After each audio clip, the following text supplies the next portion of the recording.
45 দিনের মধ্যে সীমান্ত সিল করে দেবে। এটা এই তো ডেজার নাম্বার, 30 এপ্রিলের মধ্যে ভোট শেষ হয়ে যাবে এবং যথাসময়ে সরকার হবে। বলুন। 4 জন আইপিএস কে পোস্টিং করা হলো, প্রচুর নাম বাদ যাচ্ছে এবং তাতে তৃণমূলের তরফে বলা হচ্ছে একেবারে মুসলিম জেলা থেকে বিজেপির নির্দেশে বাদ দিচ্ছে। নো 48, 45,000 প্রথম রাউন্ডে গেছে আর বিবেচিত হবে 14,514, 60,000। ওভারঅল যদি দেখা যায় একাধিক হেভি ওয়েটের কেন্দ্রে, যদি একাধিক রাজ্য জুড়ে যদি ওনাকে জেতানোর মতো ভোটার ভবানীপুরে নেই। এসআইআরে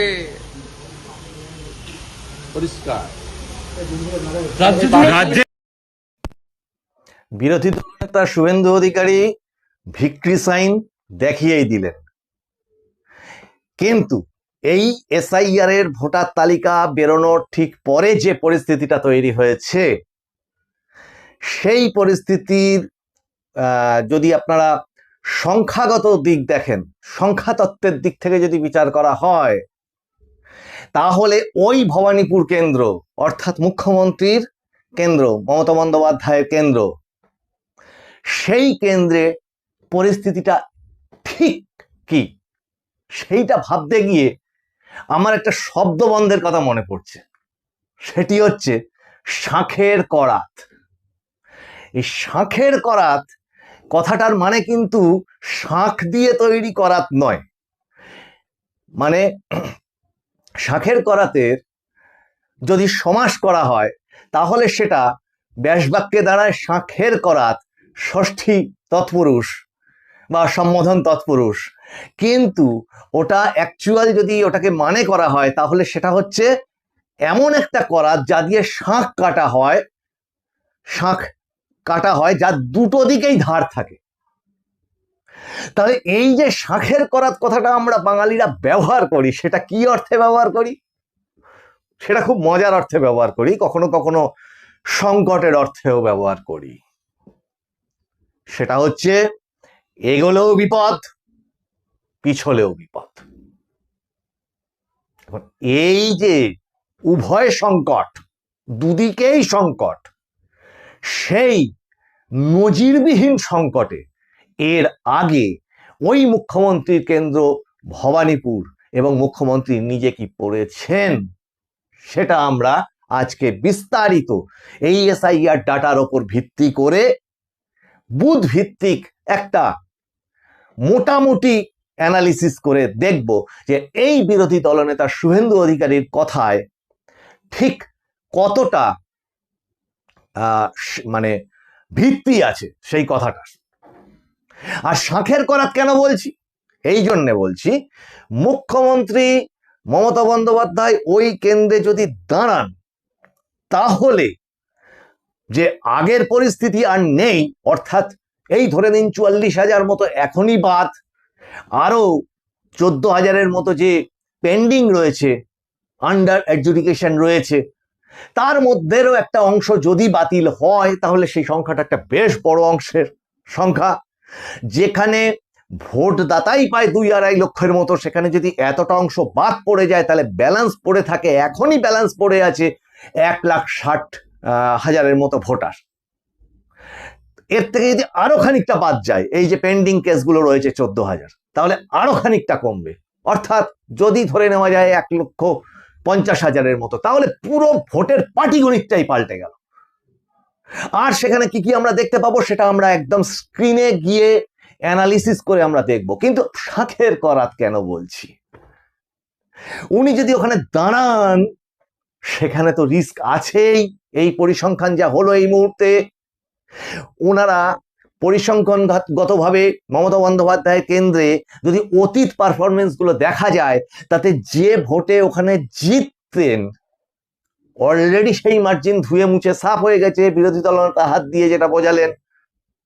কিন্তু ওখানে যদি উনি না দাঁড়ান তাহলে হয়ে যাবে সেটা এক প্রকার পালিয়ে যাওয়া, যেটা তৃণমূল কংগ্রেসের সাধারণ কর্মীবর্গের কাছে যে মনোবলের কোমর ভেঙে দেওয়া হবে, মানে হারার আগেই এই ভোট হওয়ার আগেই এক প্রকার পরাজয় মেনে নিয়ে পালিয়ে যাওয়া, সেটা মনোবল বলে আর কিছু অবশিষ্টই থাকবে না। যিনি নিজেকে বলেন যে সেটা ওনার গুণ হতে পারে, এই গুণ দিয়ে তিনি হয়তো তার সমস্ত কর্মী বর্গকে জাগিয়ে তোলেন, আত্মবিশ্বাস দেন, সেটা অবশ্যই তার দিক থেকে ঠিক আছে।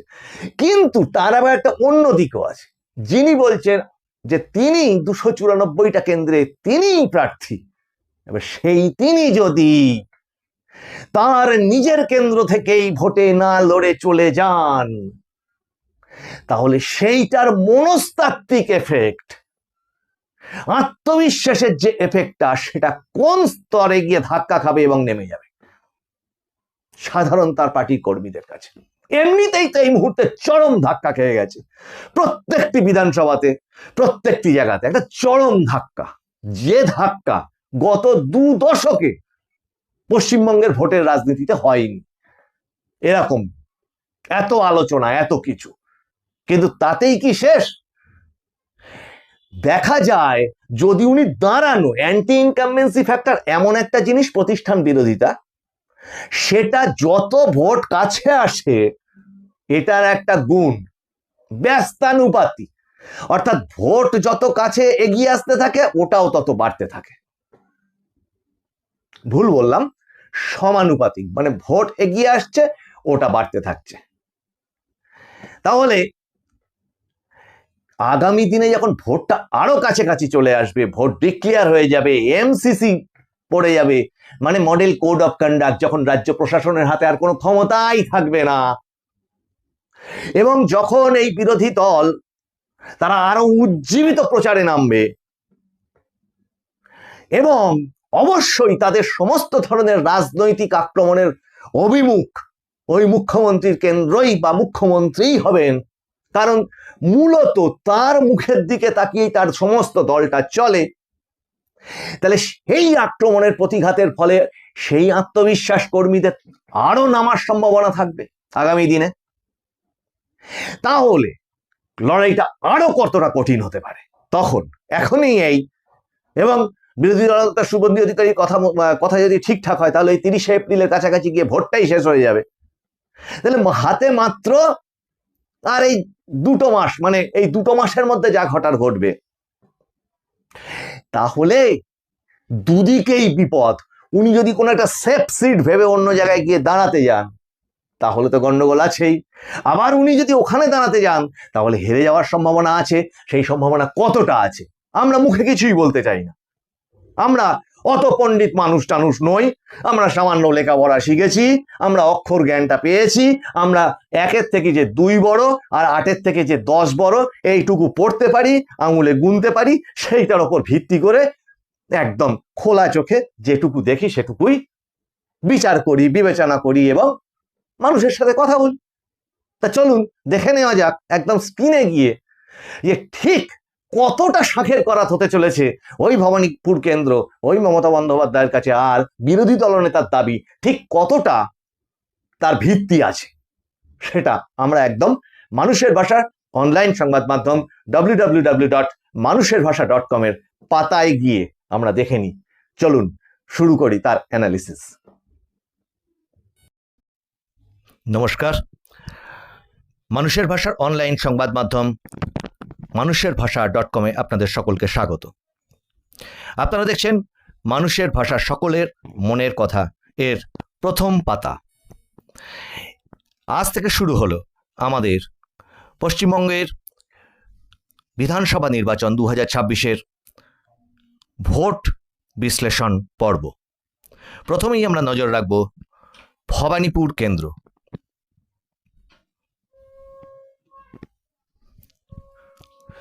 যে খবরটির দিকে আজকে আমরা সকলেই নজর রাখছি সেটি হচ্ছে, হারতে পারেন মমতা, এসআইআরে সাপ জয়ের ব্যবধান, কতটা এগিয়ে বিজেপি, নির্বাচনী তথ্য কি বলছে, এটি একটি বিশ্লেষণ।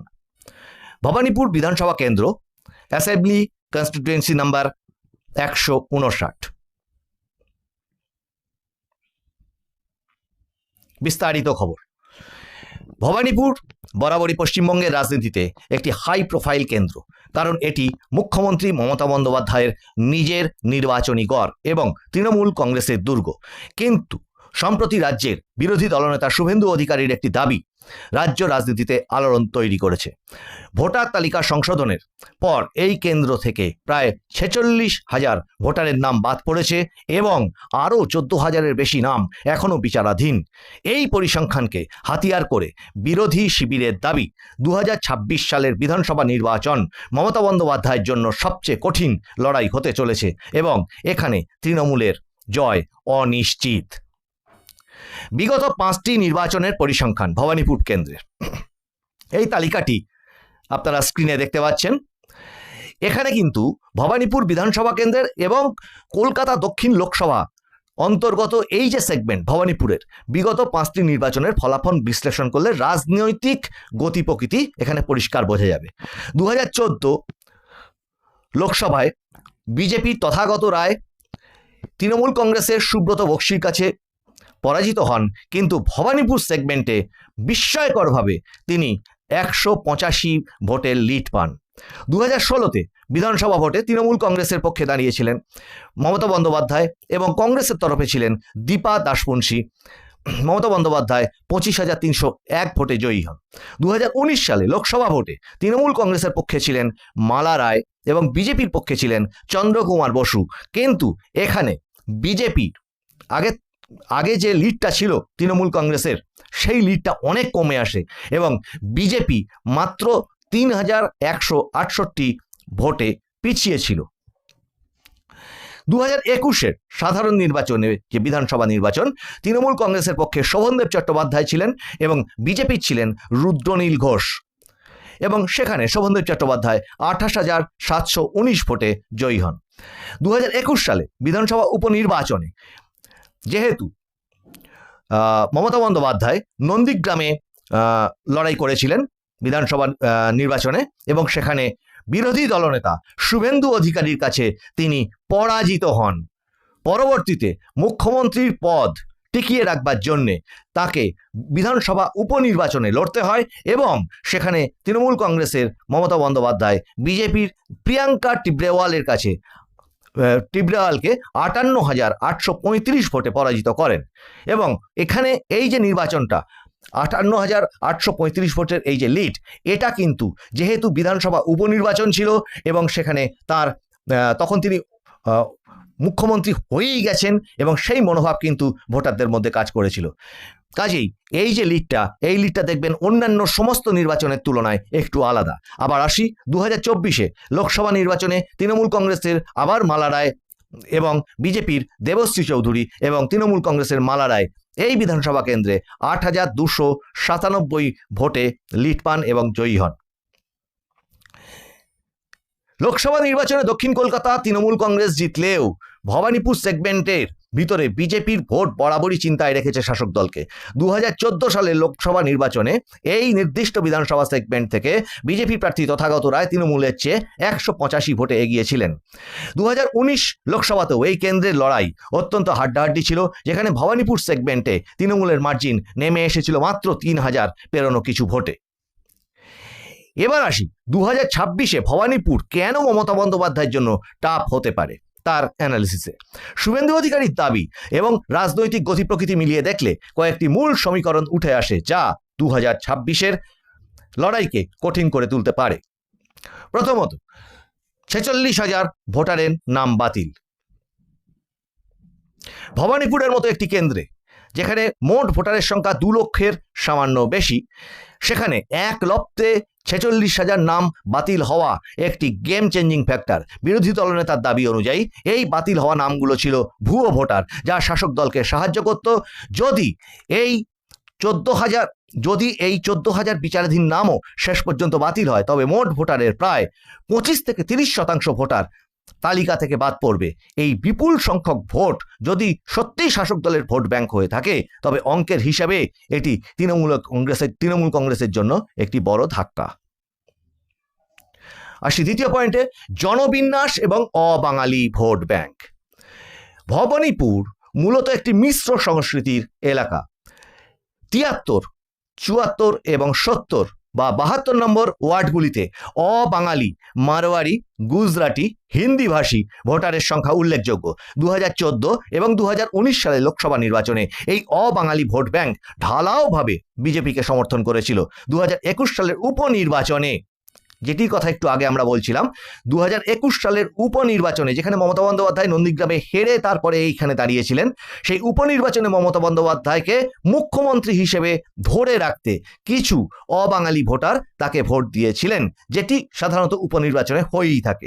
মমতা বন্দ্যোপাধ্যায় নিজেও দাবি করেছিলেন যে তিনি 46% অবাঙালি ভোট পেয়েছেন, কিন্তু 2026 সালের নির্বাচনে সেই মুখ্যমন্ত্রীকে জেতানোর আবেগ কাজ নাও করতে পারে। আসি 3 নম্বর, মার্জিনের ওঠানামা।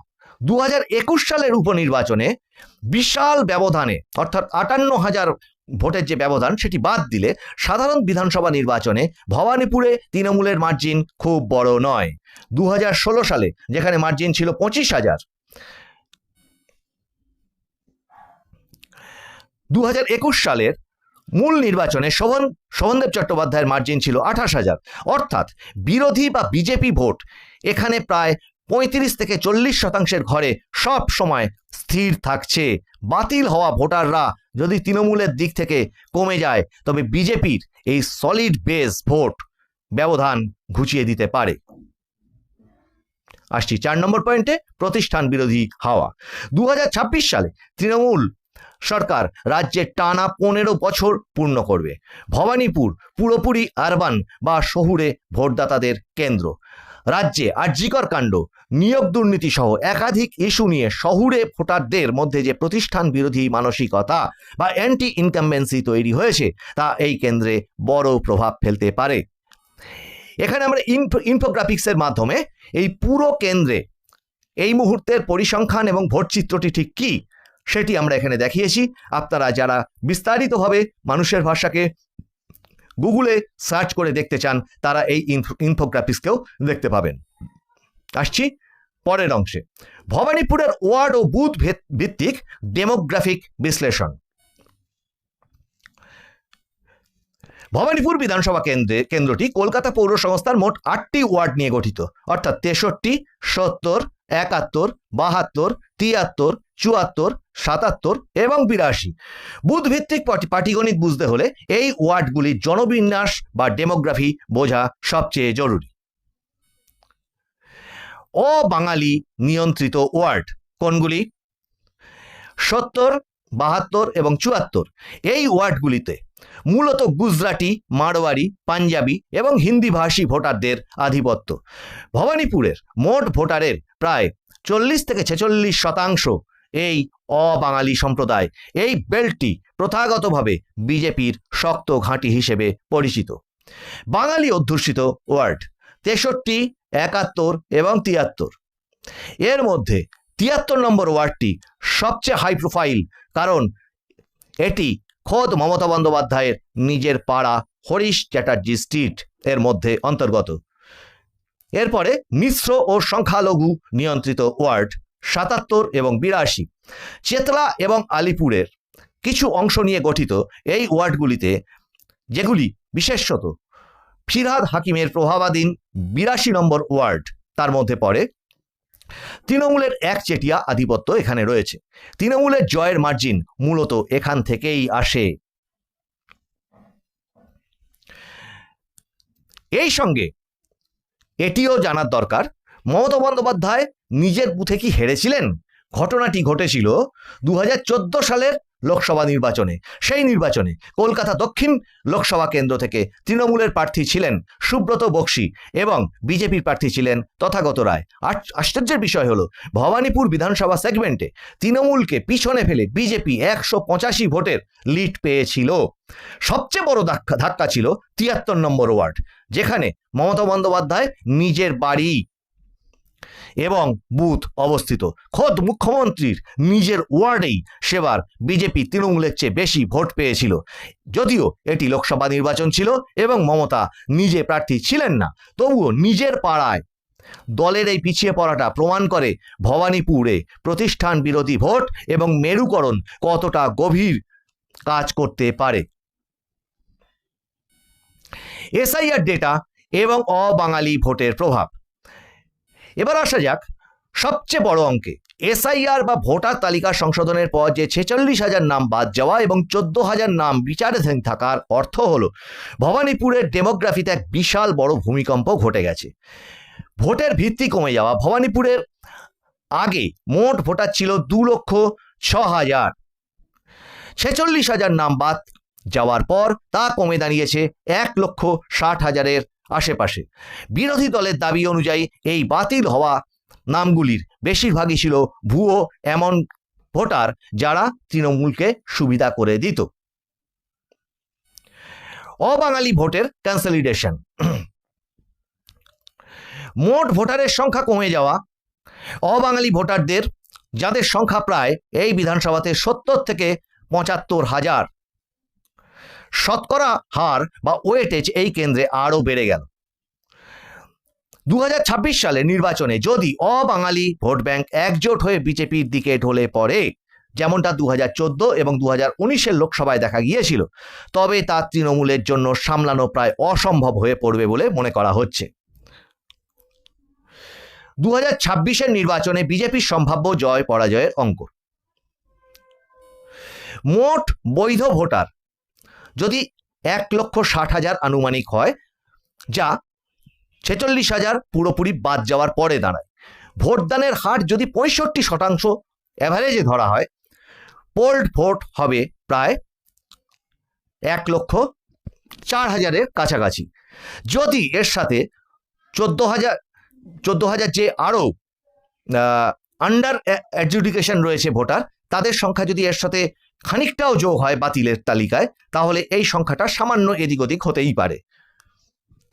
বিজেপির টার্গেট অবাঙালি ভোট ব্যাংক বা বেল্ট 70, 72 এবং 74 ওয়ার্ড এবং বাঙালি হিন্দু মধ্যবিত্তের প্রতিষ্ঠান বিরোধী ভোট মিলিয়ে বিজেপি যদি এই 1,04,000 ভোটের মধ্যে 50 থেকে 55% ভোট নিজেদের বাক্সে টানতে পারে, তবে তাদের ঝুলিতে আসতে পারে প্রায় 52,000 থেকে 57,000 ভোট।